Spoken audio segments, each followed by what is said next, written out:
این فرشا رو ببینید چه رنگی دارن، چه طرحی دارن. اون آقا هم تو مغازه خواب بود. اصلا رنگ بندیشون، طرحشون واقعا قشنگه. واقعا خیلی هنر زیبا و قشنگی فرش بافی. اینجا هم یه خانومه داشت کار قلم زنی انجام میداد.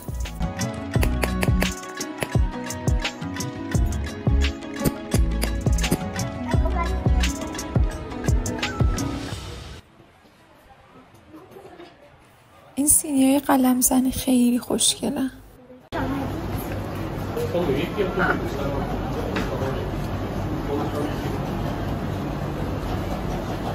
اینجا هم یه دونه بکنم سرای هنرمنداست، هنرمندان اسپارتانا اگه اشتباه نکنم. دم خیلی خوشگله. مثلا یه دونه آب خیلی الان میریم بالا از بلا. سلام علیکم. لیلا هست. آره بریم. خب میریم داخل این سفره خانه سنتی نقشه جا.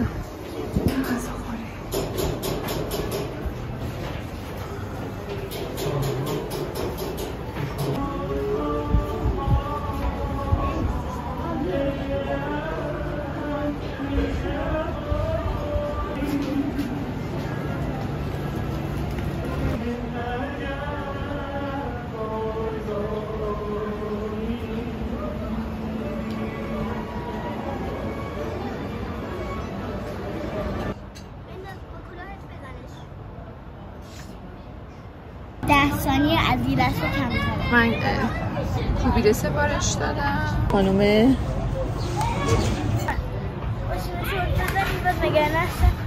از جامون نمیتونیم پاشیم. از چشم از پنجره ها که اینطوری رنگی رنگی نور زده. اینجاها همه اینجوری خوشگل شده. ببینید شما. ما دواریم از گرما خیلی آفتاب شدیده. ببینید سامیار میگفتش که خیلی خسته شدیم، همه ناله میکردن. همه اومدیم اینجا توی میدون چمنا، چیزی هم نداشتیم زیرانداز. من یه سری گرفت جست. بعد اونو پهن کردیم زیرمون. واقعا این لباسامون سفیده، اونو به چمنا نخوره. دراز کشیدیم 10 دقیقه استراحت کنیم، پاشیم دوباره ادامه بدیم. خب با راه زیادی اومدیم، خیلی راه زیاد نرفتیم. 7-8 دقیقه 5 دقیقه پیاده اومدیم. و خب چون خسته ایم یکم طولانی به نظرمون اومد. خواستیم از اینجا که یه دونه فلکس زده بودن که از نقش جهان وصل میشه به 40 ستون بریم 40 ستون، ولی گفتن که رسیدیم اونجا گفتن که بسته است تا ساعت 4 مثل اینکه اونجا بازه. الان ساعت 6 و 10 دقیقه است. ما دوباره برمیگردیم پیاده برگردیم نقش جهانو. اونجا یه دونه بادبادک بردم بالا. یا آقایی حالا فروشنده است یا مال خودشه. رو به اصل میرن خیلی خیلی داره شلوغ میشه. ظهر خیلی خلوت بود اینجا. نگفته جمعیت مردم خیلی زیاد شده صبح. اصلا از ظهر اینجا بودیم، ظهر پرنده پر نمیزد.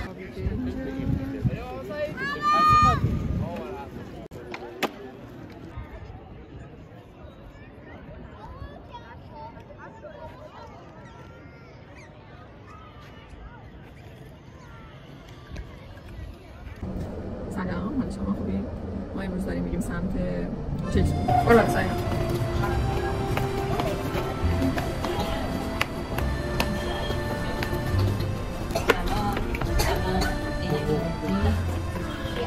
این چیز ستون عبارت مورد علاقه من. خیلی من اینجا رو دوست دارم. اطرافش خیلی خوشگله. این آبی که جلوشه و این ساختمون خیلی کنار هم زیبا و قشنگ شده. خوشبختانه کسایی که اینجا زندگی میکنن. دوست دارم هر بار که میام اسم من حتما 40 ستون بیام.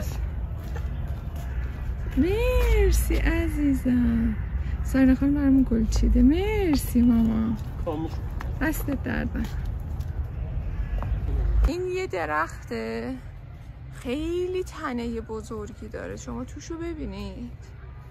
یه خونه است برا خودش گذاشتن اینجا. فکر میکنم خیلی قدمت داره، احتمالا حالا بریدن اینا گذاشتن اینجا. خیلی جالبه، خوبه ازش استفاده کردن. بلندی درخت‌ها رو ببینید، اوه خیلی بلنده درختاش. هنوز جانم گم شد. پیداش میکنیم. سامیا برو پیدا میکنیم. رفته جای دور. برو میا. برو اون جلو رو بگرد.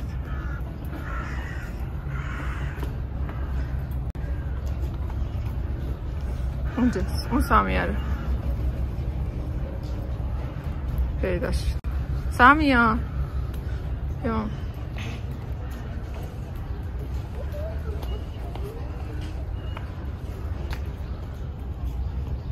از این دستبنده که سامیا دیروز گرفته بود اینا، اونم گفت من ندارم، یه دونم دیروز این صورتی رو حالا هرچی خریدم میارن نشون میدم. اینجا توی زیر سایه این درخته خوشگل نشستیم.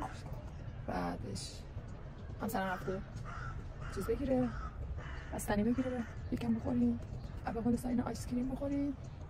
بعد دوباره پاشیم. هنوز داخل نزدیک کاخو نرفتیم، هوا خیلی گرمه، دمایی که ماشین نشون میده 40 نشون میده بیرونو. بعدش فکر میکنم 40 باشه. الان هم ساعت 13 و 48 دقیقه. یا سامیان ساعت رو بهمون نشون بده. اینجوری بزن ساعت اینم استفاده کنیم. 13 و 40. اینا اون ساعت نشون ده. آره تا بعد بریم. چی کار میکنی؟ دارم باشه یه بار دیگه توضیح بده. دارم اون رو میزم منو ببین.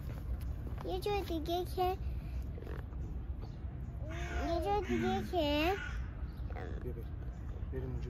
اون اومده به سارینا میگه نینی.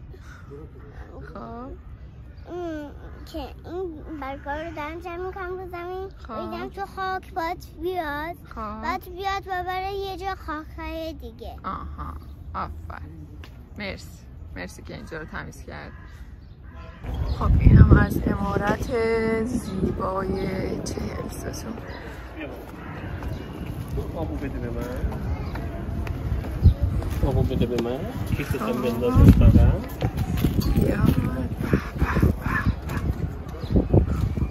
واقعا چی ساختن اینا، ببینید سقف رو ببینید، اینا رو چطوری در آوردن، کی رفته اون بالا اینا رو کشیده رنگ کردن و این بنای زیبایی آیه کاری که داره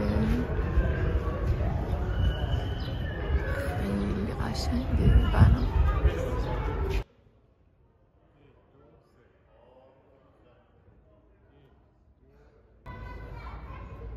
اینجا داخل کافه چیز این عمارتی که هستش اینجا داخل.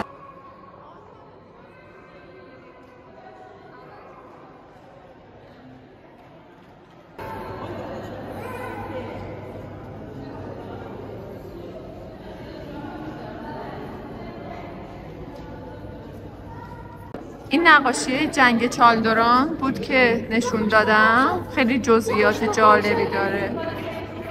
همسرم یه ذره توضیحات میده، منم تصویرها رو نشون میدم. این یه تصویر باشکوهی از جنگ دورانساز چالدران که ایرانی‌ها با عثمانی‌ها جنگیدن و متاسفانه شکست خوردن در دوره شاه اسماعیل. شاه اسماعیل سفری که درست در مرکز این دیوارنگاری باشکوه هست و اینا قزلباش‌ها و اینا هستن. بالا هم احتمالاً یک شاهزادی هست اونجا بالای قسمت راست. اون بالا توپ‌ها رو ببینید که عثمانی‌ها دارن و یکی از علل شکست ایرانی‌ها در این جنگ اون بود که عثمانی‌ها از توپ استفاده می‌کردن و ایرانی‌ها تا اون موقع با توپ آشنایی نداشتن و بعد از اون دیگه شروع کردن از پرتغالی‌ها اونا کمک گرفتن که کارخونه‌های توپریزی و توپسازی استفاده بکنن.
اومدیم خیابون جلفا امشب. کلیسا که بسته است ساعت 6 از کلیسا رو ندیدیم ولی داخل خود خیابون داریم می‌چرخیم. سارینا اینجا یه دونه شربت خونه هست خیلی خوشگله، شربت خانه بهار نارنج.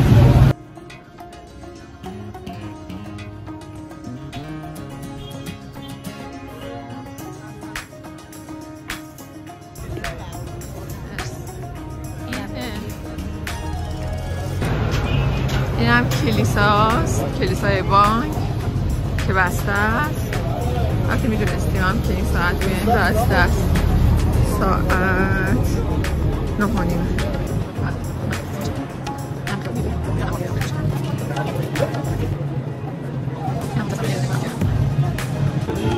براش هم اینجا رو پیدا کردیم که گرسنه بودیم، اومدیم اینجا یه رستوران